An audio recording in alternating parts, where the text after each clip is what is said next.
because this is a way of planting a seed for the kingdom of God. Right? This is for your ministry and for the work of God laid upon your lives.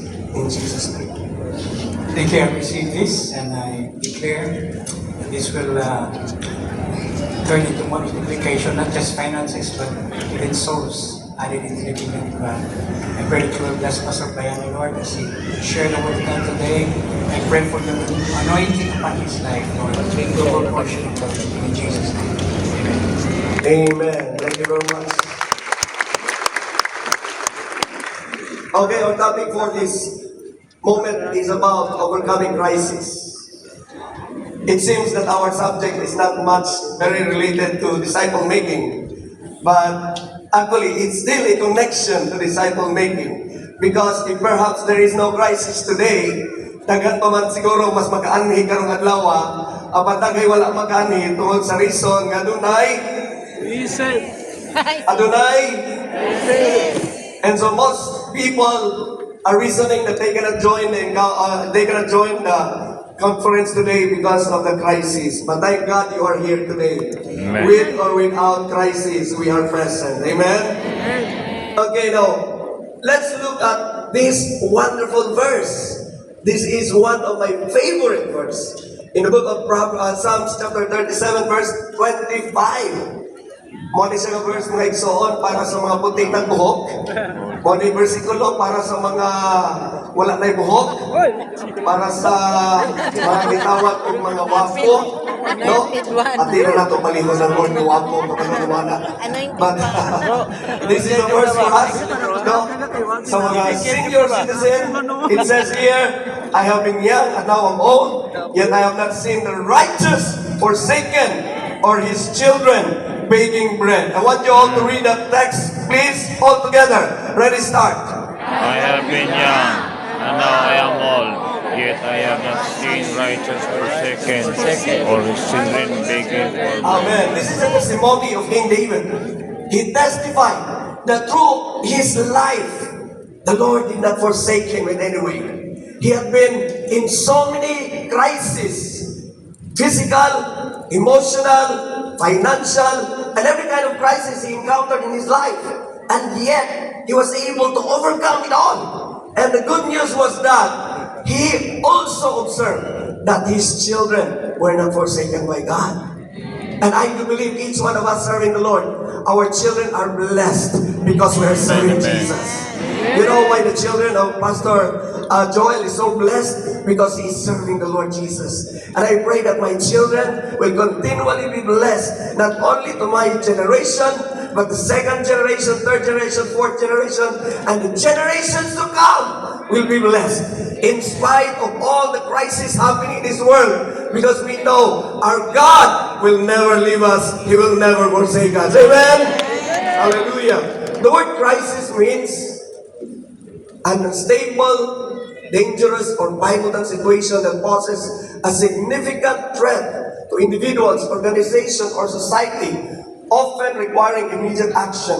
It is characterized by high stress, confusion, and a disruption of normal routines, usually resulting from unexpected negative events. As we know right now, right? Karon panahon na, mura dili na kayo traffic ang kadalanan. Have you noticed that? Because now we tend not to go anywhere else if it is not really needed because of the high price in our fuel right now. When we came here, ang fuel karon almost times 3 na. And imagine, from Iligan going to Davao, we only spend around 6,000 to 8,000, but we have to times 3 on our fuel this coming here in Davao. And so, but then we understand that the Lord somehow is a God of blessing. Amen. There's so many people who are affected by it. No? When the price hike started, kita nato may soon, ang mga tao nag-panic buying fuel. No, ako isa kauman, o kaila na to. Sa pastor, yung kanya, bro, I bought more than 230,000 of fuel. Sa iyong mga sakyanan, dagan mo yan sa mga sakyanan. Ayun ko sa iya, grabe ni mo bro. 200,000. Ako, 2,000 ra. Salamat sa Ginoo. Pero God is good. Ayaw ni Gapon. O kita na ito mga igsoon that through it all, even in our time today, the Lord sustained us. The Lord provided all our need. Nakaabot ang Davao, nag-anita din makagaon gyapon ta, o salamat sa Ginoo, magkaulita sa atong mga panimalay, safe and sound and blessed, because the Lord is with us. Amen? Hallelujah. In Chinese character, the word crisis has two meanings. It means danger, and it also means opportunity. So it depends on how you perceive in our time today. How do you perceive this energy crisis happening? And we don't know what will happen next. We don't know in these coming days, usaka pa. Ingon lagi, nagbalita nga na in 2 weeks, suspension sa war in Iran with the US right now. But we don't know what happened after 2 weeks. Because many people are still speculating that even fuel will reach not only 150, it will even reach up to 200 per liter. Salamat sa Ginoo si tatay, nanay, EV. Kita, mamalit na yun ang EV, ani. Ha? Wala may nag-amin niya. It's something na hang EV. Ako murag, mama na among dream. Yung bayani your dream car. Oh, sige. Lord, one day, naanap mo yung BYD. Hallelujah. Salamat sa Ginoo, sa Pastor Giselle, one day, naanap mo yung EV. Amen? Hallelujah. Labi na yun ang ako, amigo niya nakaputi. Nagaan mo na sa Ginoo, ang EV. God is good. Hallelujah. Amen. In time of crisis, it is an opportunity for God to show His power to His people. Do you believe this? Amen. In time of crisis, I want you to read all aloud, please. Ready, go. In time of crisis, it is an opportunity for those who fear God. Yes, this is now the time.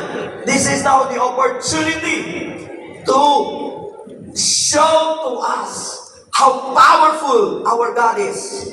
Imagine when He provided His people with manna and quail for 40 years in the wilderness. And none of them were lacking because the Lord was there to sustain them every day. Na ay Ginoo ka-sustain sa ilaha kada adlaw. Wala sila pasagdi sa Ginoo mga kaigsunan. And that is how God is working in our time today. And I believe there are miracles upon miracles.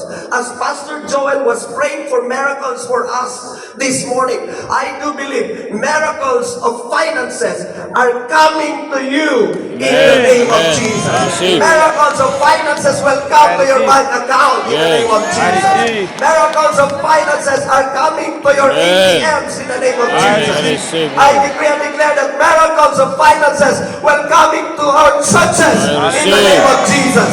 Nothing missing, nothing lacking, because our God is a good God. Amen. Hallelujah. There is no lack in God's economy. Let's always remember this. Probably you are now facing something like a situation wherein you have to budget your money, of course. Budgeting is very important nowadays. Instead of going to and fro wherever you want, but now we have to stay at home and say, no, I have to stay at home. But we still can manage. A lot of times, we need to have meetings and so on and so forth. Pero salamat sa Ginoo, dili ta pasagdan ni Lord. Amen. Now, what to do in times of crisis? How are we going to respond in this time of crisis? What are we going to do? There are 3 important things that I would like to share to you quickly. Number 1, listen to God's word and obey. Listen to God's word and obey. Now, I know many of you are here today, but please listen to the word of God. Amen. Listen to His word, and not only listen to His word, obey His word. Ayaw mong balik sa inyong mga balay na wala mo'y nasabtan o dili ninyo ma-apply ang word sa Ginoo sa inyong ginubuhi. You have to apply what you have heard being preached right now here on this pulpit, and every person and every man of God who is going to share the word of God be able to listen, digest, and practice what you have heard. Because the effectivity of you being blessed by God has something to do with your obedience. Now let us look at some of the important verses here. Because looking in the past, there is a pattern. When it comes to crisis, we have to go back. Because in the book of Genesis, we can see here some very important principles we can learn on how to overcome crisis. Let's look into this. Now, there was a famine in the land, besides the former famine that was in the days of Abraham. And Isaac went to Gerar to Abimelech, king of the Philistines. Verse 2. It says in verse 2, okay, look at verse 2, please. Next slide, please. And the Lord appeared to him and said, do not go down to Egypt. Dwell in the land of which I shall tell you. Verse 3 says, okay, sojourn in this land, and I will be with you and will bless you. I want you to say the word bless you. Bless you. Say it one more time. Bless you. Bless you. For to you and to your offspring I will give all these lands, and I will establish the oath that I swore to Abraham, your father. Amen. Now, when crisis came, what happened to Isaac? He was now thinking, I have to go to Egypt. Because my father Abraham goes to Egypt, and I'm going to do the same thing what Abraham, my father, did. But then God told Isaac, God said to Isaac, don't go to the land of Egypt, because I'm going to bless you here.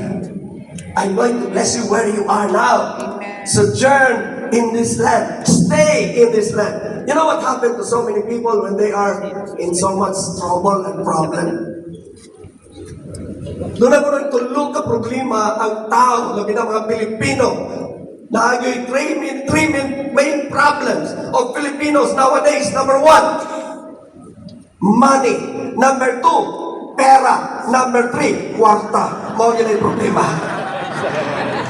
And because of that, sometimes even our discipleship, sometimes how we follow up our disciples, how we reach them out, sometimes be hindered because of the lack of funds, because of the lack of money. Ang atong mga leaders, ganawa man mga life group karon, ganawa man mo na ito sa group, store mo na may budget, store mo na may kwarta. And so being pastors, sometimes it is really the cry of our hearts because our leaders wants to help their disciples, but they too need help. Kinahanglan og tama. How many of our disciples wants to come here, but they were not able to come here because of the lack of finances? Unsa ganitong tulong ka problema? Number 1, money. Number 2, number 3, yes. Pero salamat sa Ginoo, the Lord will give you the power to overcome that problem in Jesus' name. Hallelujah! Dalay ko ng Ginoo. Salamat sa Ginoo sa daghang kwarta mabot sa imong bulsa. Amen. Receive. Jesus. The destiny of our lives does not depend on our ability to handle difficulties through the system of this world, but it is in our ability to trust God according to the power of His Word. So, you see, Isaac wants to go to Egypt. Egypt is a type of the world system. You see how many people right now, they are willing to backslide simply because they want to acquire wealth. How many of our leaders, karon nangundang na pagka-primary leaders, because of the issue of money. Because they want to become more successful in life without the blessing of God. Yes. And then God told Isaac, remain in this land. And I want to encourage all our life group leaders here, all the cell leaders, please never give up on your life group simply because you have hardships. Never give up in your life group simply because you are in need of money. Never give up on what God has started in your life, because He will sustain you and He will give you whatever you need, because the Lord is our shepherd, we shall not want. We should always declare that the Lord is my shepherd, I shall not want. But we don't understand what we're talking about. But I want you to understand that very important verse. The Lord is our shepherd, I shall not want. Another pastor renders it this way. The Lord is my shepherd, no problem. I want you to say to your neighbor, say, the Lord is my shepherd, no problem. The Lord is my shepherd, no Bigyan ka problem. bagay na siya. The Lord is my shepherd, no The problem. Lord is my shepherd, no problem. O, kung ibigpig ka niya, bigpig mo na masab kay basig mamigpig kayo na. The Lord is my shepherd, no problem. Proverbs 19:21 says, many are the plans in the mind of a man, but it is the purpose of the Lord that will stand. So don't trust on your own. It is better to obey God's direction than to be sorry for our wrong decisions. Right. You have to understand that. If you make a wrong choice, if you make a wrong decision nowadays, you will regret it later. So be aware of this. The easiest way to compromise is when you are in a difficult situation. So remember Job, if they listen and obey God, they will be blessed with prosperity throughout their lives. All their years will be blessed. I love this verse. Number 2 important principle that we need to understand is the word line up your priorities. When there are crises happening, when there is a crisis, you have to line up your priorities. Make your priorities right. Align everything in order. In Genesis 26:23-25, from there he went up to Beersheba. Verse 24, and the Lord appeared to him the same night and said, now this is the second time that God appeared to Isaac. I am the God of Abraham, your father. Fear not, for I am with you, and I will bless you, and multiply your offspring for my servant Abraham's sake. Now, if you hear these words, and you are in a big problem, you are challenged, what will you do? Isaac was actually trying to survive. He was digging wells because there is no rain. Walay ulan. How many years? Wala na ulan. So he has to dig wells. And remember, wells in the wilderness in the Middle East, if you want to take some water, it will go up to 100 feet deep. Nakasulay ko, prison hunting, 20 feet deep na. Kapoy na mi. Salamat sa Ginoo, kaya ako'y kapagpulawan. Kaya mo nakakuha pa, wala ko na mastor karon.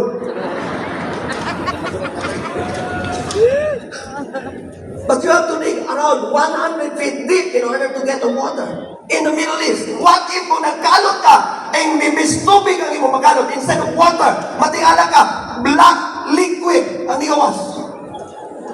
Uy, oil man ay. Dig hapon mainom. So you have to dig wells. And Isaac did that. And 2 times he was hindered by the Philistines. Ang ilang well, giilog sa mga Philistines. Ang isa ka well, kingalan nag-Esek, which means hatred. And another one, Setna, because of contention. They have a quarrel against each other. And you know what? Sometimes, inga na itong kinabuhi. Abi ni mo pa ng atabay, ni mo kitrabaho, ni mo karon mao na gina siya. But there are people who would like to steal that work from you. They will steal your effort, ang imong gihaguan, imong trabaho. And sometimes you think you were doing the best you can, but now it was given to another person. And sometimes you feel dismayed. But then again, he dug wells. But later on, Isaac realized, why are there so many conflicts? Why are there so many problems I've faced? And when the Lord appeared to him, he realizes that I have not done what is right. My priorities are not aligned. So he built an altar there, called upon the name of the Lord, and pitched his tent there. And there Isaac's servants dug a well. Now what should be our priority? Number 1, you have to build an altar for God. God is your topmost priority. God is your topmost priority. Ang wealth, dili na nimo priority. Ang imong trabaho, dili na nimo priority. Your number 1 priority is God. Because He is the source. Not your wealth. Dili imong trabaho imong source. Ang Diyos mo imong source. Number 2 priority is your family. Don't allow your family to be destroyed simply because of your work. Don't allow your family to be destroyed by the devil simply because you don't have time anymore with your home. Develop a relationship with your home. Salamat kayo ko Pastor Joel. He's setting us an example. And that is our prayer for all our children too. That they will continue serving the Lord. They are the next generation of leaders. So we need to empower our children to serve God faithfully. And of course, number 3, he dug wells. His servant dug wells. And so, number 3 priority is your work. Your work is not your number 1 priority. So if you are going to mix it up, how God can bless you if you are going to mix it up. Aligning our priorities to the purposes of God will lead us to the proper place of peace and progress. Kaya nga mga tao, ibiyaan nila ng ministry, kaya iuna nila ang ilang ministry, and what is happening to them? They are not at peace. They're not peaceful. Some of our primary leaders who left simply because they prioritize their work, what is happening to them right now? They're not blessed. Simply because they have work doesn't mean that they are blessed. Because blessing starts from our God Almighty. Hallelujah. Hallelujah. Come on, give the Lord a clap offering for that. Next slide, please. Okay. Number 3, learn to sow. I want you to say the word learn to sow. Learn to sow. One more time, learn to sow. Learn to sow. And Isaac sowed in that land and reaped in the same year, what? 100-fold. I want you to say the word 100-fold. 100-fold. Reaped in the same year, 100-fold. I want you to shout aloud. 100-fold. Amen. And the Lord blessed him. I want you to say the word, the Lord blessed him. The Lord bless you. And the man became rich and gained more and more until he became very wealthy. And he had possessions of flocks and herds and many servants, so that the Philistines envied him. Now what did Isaac do? He sowed in the land. He planted seeds. How can you plant seeds in times of famine? How can you plant seeds if there is dry ground and no water around you? But remember, Isaac was not trusting on his capacity. He was trusting upon God. He trusts his God.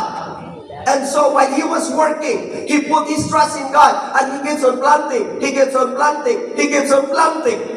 And the word of God said, and he received on that same year 100-fold. Hallelujah. Amen. Hallelujah. If you keep on planting and planting and planting, you will receive this year, 2026, in this time of crisis, 100-fold of blessing. 100-fold of blessing. 100-fold of blessing is your portion. Amen. Hallelujah. Tanong tayo, so, tingnan mo ito pa rin na tanong. Tanom. Manok daw. Ang upapa sa una ng tanong sa mangga. Pagpamunga sa mangga, namunga ng mangga.